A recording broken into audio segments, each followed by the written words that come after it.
Hola a todas, a todos. Estamos hoy en el YEPO número 31 ya, compartiendo esta vez con Patricio Cortés Rodríguez, quien es bibliotecario titulado en la UTEM, jefe del área de Información Estratégica, Científica y Tecnológica en la Pontificia Universidad Católica de Chile, donde ha hecho gran parte de su carrera.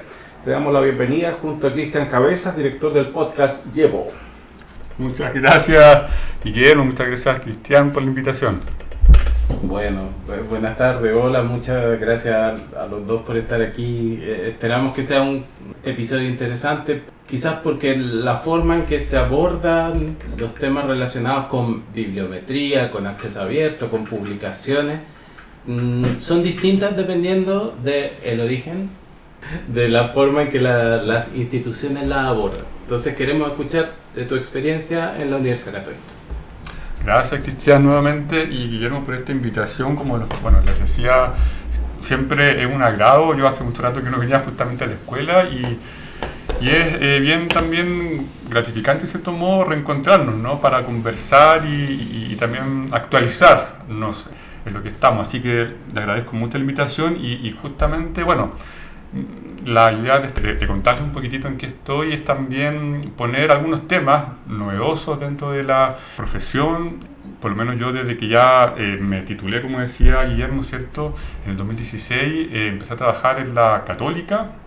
En el 2017 ingresé a un área que se llama Área de Apoyo a la Investigación, y esta área contiene distintos servicios, y ahí entonces yo también empecé a entender de mejor manera dónde yo podía aportar justamente en lo que es la disciplina.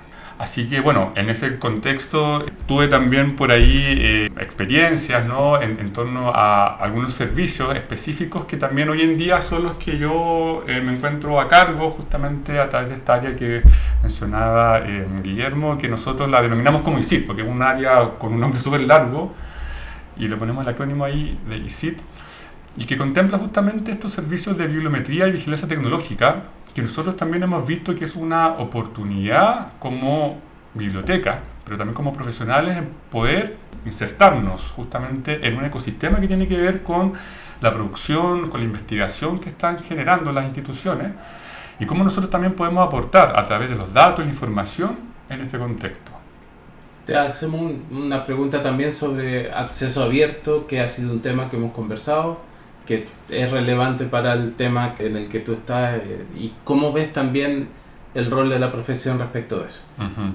Sí, el acceso abierto justamente es es todo un nuevo paradigma, en cierto modo, de cómo hacer ciencia, cómo hacer investigación en las instituciones. Y sin duda es un tema que incide directamente en nuestra profesión y en nuestro quehacer como profesionales. La ciencia abierta, sin duda el acceso abierto, que es una parte, ¿no?, de la ciencia abierta, que es un gran paraguas en torno a esto, influye, y principalmente nosotros como profesionales estamos ahí también, sin duda, apoyando, que yo creo que una de las principales como instancias, o sea, el principal estado en el que uno está, o donde puede aportar en estos momentos, justamente apoyando a los académicos a entender qué es lo que es la ciencia abierta y cómo también generar, como les decía, este nuevo paradigma en hacer ciencia. Hoy en día hay que entender al hacer ciencia, hacer investigación, no algo cerrado, ¿cierto?, donde poco se sabe de los datos que se están usando para poder generar una investigación. Por ahí también hay hartos datos investigaciones que dan cuenta, por ejemplo, que cerca del 40-50% de las publicaciones que están publicadas en revistas, pocas de ellas se pueden replicar en su metodología. Entonces, entre eso y otras cosas, justamente es donde nosotros como profesionales de la información podemos aportar en términos de generar, como les decía, ahí una forma distinta de poder hacer ciencia, comprendiendo también la dimensión social que existe en la investigación.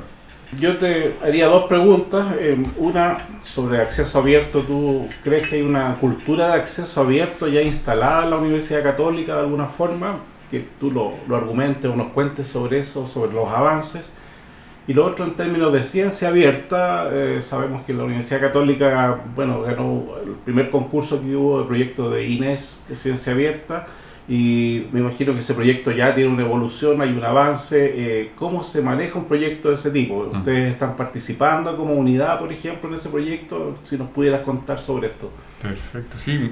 Bueno, respecto justamente a la primera pregunta, Guillermo, que tú decías de esta cultura de investigación en la Universidad Católica, efectivamente, si bien no existe una política de investigación transversal para la universidad, existen distintas iniciativas que finalmente promueven que los académicos publiquen en ciertas revistas, a través, por ejemplo, de concursos, ¿no? Y otras iniciativas también que permiten como estimular, ya sea económicamente o de otra manera, que los académicos investiguen artículos, digamos, generen artículos o otro tipo de documentos. Entonces, distintas instancias dentro de la universidad que permiten entonces que los académicos tengan, de alguna forma, bien implícitamente, ¿cierto?, una cultura de investigación bastante marcada. O sea, a muchos, no sé cómo sucederá en otras universidades, pero en este caso existen también ciertas unidades que exigen justamente que los académicos publiquen una cierta cantidad de artículos anuales, por ejemplo. Y eso evidentemente va promoviendo, ¿cierto?, una cultura, una preocupación también de parte de los académicos de tener que publicar. Y bueno, y ahí también está este tema, ¿cierto?, que también se ha comentado, yo por lo menos se lo escuché en su momento cuando vino también Rodrigo Cortés, acá de publicar o perecer, que bueno, también yo me acuerdo mucho que lo mencionaba Héctor Gómez, Guillermo, Cheri también, en las clases, y eso es real. O sea, efectivamente este tema de publicar muchas veces es, y los mismos académicos se preguntan para qué. Ellos tienen sin duda sus líneas de investigación, pero de pronto, claro, ¿qué es lo que están haciendo? ¿Están publicando en una revista de alto impacto o están publicando para resolver algún problema real, ¿no? Entonces, justamente ahora con la siguiente pregunta, que es la ciencia abierta, eso viene a enriquecer, yo veo, el ecosistema de la investigación en la universidad. Nosotros efectivamente como Biblioteca UC estamos co-liderando junto con la Vicerrectoría de Investigación este proyecto de INES de Ciencia Abierta. Y entonces dentro de las bibliotecas, nosotros específicamente como área de información estratégica, científica y tecnológica, estamos insertos en un proyecto que tiene que ver con el monitorear de lo que sucede en términos de ciencia abierta en la universidad relacionado a las investigaciones. Estamos específicamente viendo, por ejemplo, la cantidad de citas que reciben publicaciones en acceso abierto, si están publicándose o están disponibles en acceso abierto en repositorios, ya sea institucionales o de la NID, entre otros espacios de ese tipo. Saber la cantidad justamente de publicaciones que están depositadas ahí. Bueno, y otros indicadores también que estamos ahí desarrollando. Entonces, yo veo que, bueno, actualmente el proyecto está en curso, se están generando lineamientos para justamente que permitan, ¿no?, a la comunidad de la universidad seguir las directrices y las mejores prácticas en torno a la ciencia abierta.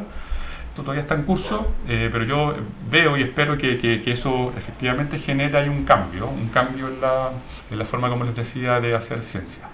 Parte de lo que nos pasa cuando hablamos de estos temas es que nos preguntamos cómo el perfil del profesional o la profesional del área tiene elementos para aportar en estos tipos de trabajo.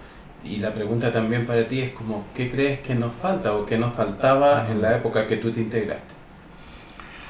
Claro, bueno, sin duda, si entiendo también bien la pregunta, Cristian, pero efectivamente nosotros desde la carrera, digamos, de bibliotecología, o sea, sin duda los distintos ramos que tuvimos, yo recuerdo mucho, por ejemplo, las clases de Héctor Gómez, también con los talleres allí en su momento que hacía Cheri, sin duda fueron importantes para poder desarrollar las habilidades que, por ejemplo, van en torno a lo que es el apoyo a la investigación. En ese sentido también, bueno, obviamente que aprovecho de saludar a Cheri, y ella también nos posibilitó, junto con Nicole y otro compañero más, el aprender también a colaborar con equipos de investigación ya conformados en universidades. Para mí esa experiencia fue súper importante para ampliar un poco mi visión respecto de cómo uno puede también aportar tan concretamente en las investigaciones. En esa oportunidad me acuerdo que Cheri nos llevó al USACH. Había un equipo ahí de investigación, no me acuerdo muy bien si eran, bueno, de medicina, de kinesiología, y estuvimos ahí ayudándolo en una revisión sistemática que finalmente fue publicada en una revista ISI, ¿no? Yo me acuerdo que también lo hemos comentado con Cheri, nosotros no teníamos idea, no entendíamos qué era este concepto de ISI y por qué era tan importante publicar ahí. Pero fue justamente una experiencia que nos sirvió bastante, y que también nos entregó las herramientas para, por ejemplo, después con Nicole, desarrollar ahí nuestra tesis. Yo también sé que ella estuvo mencionándolo en un YEPO anterior, Y le prometí también que le iba a mencionar de vuelta, porque quedamos en eso. Bien. Y fue también súper bueno esa experiencia, como les decía, para también tener esas habilidades para desarrollar después nuestra tesis. Entonces, al final, todo ese proceso de investigación, que finalmente es lo que nosotros ya como profesionales estamos apoyando a otros, justamente en estos procesos de investigación, es lo que son las habilidades que yo ya venía, en cierto modo, ya cuajando y desarrollando. ¿Y qué crees que te hacía falta? Como que no tenías, o que deberíamos incorporar en la formación. Yo creo que algo que me faltó, evidentemente a mí, y que pienso que a lo mejor en la carrera también podría ser muy bueno como follarnos en ese sentido, el tema de la comunicación. Yo creo que eso es algo súper importante y que finalmente nos sirve para todo, o sea, tanto para la misma carrera, pero después como profesionales, el de comunicar más y más y más. Yo en la carrera además también, bueno, venía además como con otra experiencia, con otras cosas también personales, y el tema de, por ejemplo, bueno, ya sea una presentación, a mí me ponía muy nervioso, pero me di cuenta después trabajando que era algo que tenía que desarrollar solo haciéndolo una y otra vez, tirándome a la piscina finalmente, ¿no? Enfrentándose un poco a esos como de pronto miedos o barreras que uno se autoimpone muchas veces. Entonces, y eso sin duda uno piensa que puede ser muy tangencial a la profesión, pero el comunicar es súper importante en realidad, pues, y no sé de qué manera o de qué forma, a través de un ramo o algo que pudiera desarrollar esas habilidades, ¿no? Oye, Patricio, cuéntanos un poco más del área de información estratégica, científica y tecnológica que tú diriges, ¿no? ¿Cómo está conformada? ¿Cuándo empezó? ¿Qué tipo de hallazgos ha tenido? ¿Qué aportes está haciendo a la universidad? Sería bueno saber más de esta área que es nueva dentro de todo. Así es, Guillermo. Sí, bueno, esta área, si bien tiene, bueno, un antecedente desde el 2017 y anteriormente, obviamente con Rodrigo Cortés cuando estuvo trabajando allá en la Católica, con Denise de Porter también, entre otras personas más que estuvieron allá con este tema incipientemente, ya desde el 2017 y 2018 me atrevería a decir, se estableció un servicio de bibliometría, y eso fue ya el primer antecedente. Y luego en el 2021, ya con todos estos antecedentes de la necesidad de generar un equipo dedicado. ¿Y esto por qué? Porque efectivamente en todo ese periodo se fueron recibiendo más y más cantidad de solicitudes anuales y se vio evidentemente la necesidad de argumentar, ¿cierto?, de generar esta área. Y esta área, siempre lo digo en confianza, pero quizás también acá lo voy a decir, pero fue creada en cierto modo un poco a medida de las habilidades también que yo fui desarrollando. Y yo creo que gran parte de lo que hoy en día también somos como área es también un poquitito eso, ¿no? En esta área sin duda hay desde un inicio mucha creatividad de poder establecer el servicio, los productos que se iban a entregar y la información.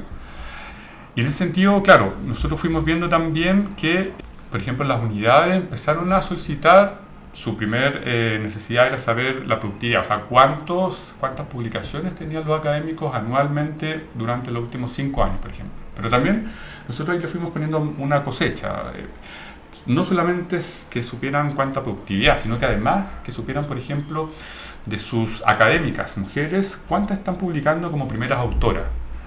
Y ese dato fue abriendo los ojos de que nosotros también podíamos hacer más análisis, o sea, no solamente entregar esos datos generales, cuantitativos, ¿no?, sino que también otro tipo de indicadores que permitieran que ellos conocieran la realidad. Entonces fuimos agregando después otros indicadores como el acceso abierto, justamente saber cuántas publicaciones están en acceso abierto, disponible, bueno, y entre otros más que se fueron entregando en este contexto. Y en este mismo sentido, porque todo eso también estuvo muy ligado a todo este movimiento que hubo, este movimiento feminista, no sé si ustedes recuerdan, por los años ahí, bueno. Y estuvo también muy presente, sobre todo también después en el 2019, ¿no?, con el tema del estallido social y todo. Y entonces nosotros también como área quisimos aportar también con un granito de arena en ese sentido, bien humildemente, de lo que podíamos hacer, ir dando cuenta de este tema. No era algo que estaban pidiendo las unidades, pero nosotros nos sentíamos con la obligación también de incorporar información, datos al respecto. Entonces, esa como relación de lo que va sucediendo en el contexto de la universidad, en el contexto social de la universidad, nosotros también lo fuimos ahí incorporando. Bueno, hoy en día la universidad tiene una dirección de equidad de género y ellos nos piden justamente anualmente ya esa información. saber cuántas son las académicas mujeres, digamos, que están publicando. Es un dato bien concreto, preciso, pero que aporta. Y muy interesante lo encuentro. ¿Con qué tipo de recursos o plataformas trabajan ustedes? Porque me imagino que hay recursos que están libres y otros que son de pago, y también ustedes recopilan información de la propia institución. ¿Cómo se articula eso? Sí, mira, nosotros actualmente tenemos una gran cantidad de recursos, bases de datos, generalmente las más tradicionales que se utilizan. Herramientas también bibliométricas, ¿cierto? Tenemos distintas plataformas que hemos visto que son súper necesarias y que la utilizan, de hecho, también otros equipos a nivel internacional para saber este tema del acceso abierto, para saber también el tema de género, porque evidentemente nosotros no vamos así uno por uno chequeando a ver esta es mujer o hombre, sino que todo se hace automatizadamente. Y hay sin duda también, Guillermo, desarrollos propios. Nosotros hemos generado ahí, a través de algunos apoyos que tenemos dentro del área, han desarrollado programas, aplicaciones que nos permiten automatizar ciertos procesos. Eso también ha sido súper interesante porque son desarrollos internos que responden netamente a lo que necesitamos. Son aplicaciones, por así decirlo, plataformas. Ha sido bien interesante también toda esa... Claro, entonces finalmente todos estos recursos están integrados de alguna manera y tienen el objetivo de poder recopilar esa información y que finalmente esté disponible a través de estos productos que son los que entregamos, informes, reportes, entre otros más. En el contexto de estos informes que ustedes generan, ¿tú percibes o tienes ya una experiencia concreta en la que, por ejemplo, la información que ustedes produjeron sirvió para modificar la forma en que se producen las revistas? Efectivamente, nosotros también apoyamos otro de nuestros como grupos de usuarios, por así llamarlos, claro, son los editores de revistas. Y a ellos efectivamente hemos apoyado a través de distintas instancias. A ellos les interesa mucho saber, por ejemplo, quiénes están enviando, de dónde están enviando publicaciones. Si están enviándolos desde China, ¿cierto?, de Malasia, de Canadá, Estados Unidos, cualquier país, a ellos les interesa tener ese panorama. Pero también muchas de estas revistas están indexadas en estas fases de datos más importantes y esas en realidad son las que mueven un poco justamente este sistema hoy en día, bien cuestionado, monopólicamente, ¿cierto?, el tema de las revistas, pero ellos también se ven en la necesidad de poder responder a eso. Entonces, nosotros también hemos visto, por ejemplo, en términos de citaciones, cómo ayudarlos a ellos a visibilizar sus revistas, cosas que puedan también ser citadas. Entonces, por ahí hemos generado algunas instancias de trabajo que han permitido que, por ejemplo, revistas UC, que son académicas, puedan tener, en primer lugar, conocimiento y también, potencialmente, cuáles son aquellas que debieran ellos poder difundir para también ir mejorando sus indicadores de impacto. Son estrategias, finalmente, que uno les traspasa o los asesora para poder mejorar. Y así, justamente, algunas revistas han podido incrementar, mejorar justamente sus indicadores de impacto, como el factor de impacto y entre otros más. ¿Y cuántas revistas UC son abiertas? Mira, actualmente la totalidad de las revistas UC están en el acceso abierto. Así que en ese sentido, sí, cumple. Bien. Oye, y en la ciencia abierta siempre hay un desarrollo dispar, de algunas disciplinas por sobre otras, países o instituciones por sobre otras. Dentro de la UC, ¿cómo les ha ido con eso? ¿Hay disciplinas que son más fieles y han seguido este paradigma? ¿Algunas más resistentes? ¿Qué han constatado ustedes? Exactamente, o sea, justamente, Guillermo, en términos de disciplina, sin duda medicina, que tiene revistas, tiene 2 revistas al menos. Claro, ellos además tienen un tema ahí con los datos sensibles. Entonces, muchas veces, claro, hay publicaciones cuyos datos en realidad requieren no estar disponibles o bajo esta lógica de lo que es la ciencia abierta y el acceso abierto. Entonces, por ahí también hay ciertas condiciones que estas revistas ponen justamente y no todas las investigaciones pueden cumplir, ¿cierto?, con ese parámetro. Pero, claro, aún así, ¿cierto?, las mismas revistas tienen en su política cierto acceso abierto. Entonces, ahí esos elementos, ¿cierto?, se conversan, ¿no? Pero si tuviera que caracterizar, claro, finalmente aquellas más bien del área de ciencias son las que se ven un poquito más como reticentes, entre comillas, a avanzar en esto que es la ciencia abierta. Las humanidades, ciencias sociales, arte, están avanzando más. Ellas avanzan más, de todas maneras, o sea, tienen una visión, de hecho, Y muchas veces cuestionan también, porque sobre todo en las artes y humanidades, ellos están enfocados muchas veces en generar obras, ¿no? Obras de teatro, obras musicales, no tanto en investigar. Aún así lo hacen, y cuando lo hacen en realidad no se preocupan tanto de este tema de ser tan como resguardar, ¿no? Hablando sobre el tema de la protección de datos en el contexto de la investigación, también, bueno, el otro tema que aparece mucho es el de propiedad intelectual. ¿Cómo perciben los académicos el aspecto de la propiedad intelectual en el contexto de una publicación abierta? ¿Cómo lo han manejado? ¿Cómo se relacionan con el tema? Sí, bueno, ahí sin duda, cuando existen discrepancias, por así decirlo, cuestionamientos de parte de los académicos, o dudas más bien, ¿cierto?, con respecto a la propiedad intelectual que pueda existir respecto a un resultado de investigación que puede ser no solamente una investigación, una publicación, sino que una patente. De hecho, la Universidad Católica patenta mucho. Y así como otros resultados de investigación también. Y existe una unidad dentro de la universidad, la dirección jurídica, quienes se encargan de poder dirimir todos estos temas y dilucidar si corresponde o no, por ejemplo, que alguna investigación o algún resultado de investigación sea protegido, si corresponde que esté protegido o no. Y justamente esta dirección también es parte del proyecto de Ciencia Abierta. Entonces entrega su mirada, tiene que entregar su mirada respecto a lo que es la ciencia abierta. Y finalmente todas las distintas unidades, la Vicerrectoría de Investigación, esta dirección jurídica, Biblioteca UC, en realidad todos los actores que debían ser parte del proyecto están y entregan su punto de vista respecto al tema. Y en esa línea la gestión de datos de investigación, la está liderando ¿qué unidad? ¿El sistema de biblioteca, otra? ¿Y qué tipo de repositorio tienen o cómo están instalando esa gestión? Sí, mira, actualmente, bueno, en la universidad hay una colega, Romina Torres, que justamente es la que está a cargo del servicio de gestión de datos de investigación. El tema también está dentro del proyecto de Ciencia Abierta. Y justamente las bibliotecas UC son las que están, digamos, entonces en ese sentido a cargo del tema. No ha sido fácil en todo caso, ha sido un tema que por lo menos hace años ya, desde que yo por lo menos ingresé, se ha ido en cierto modo evangelizando, ¿no? O poniendo en conocimiento a la Vicerrectoría de Investigación la necesidad de contar con un repositorio, por ejemplo, de gestión de datos de investigación, y probablemente muy pronto tengamos ya ese primer recurso, digamos, este repositorio. Así que estamos avanzando también en esa línea. Sí. Bueno, comentábamos que el sistema de bibliotecas de la Universidad Católica efectivamente funciona como sistema de bibliotecas.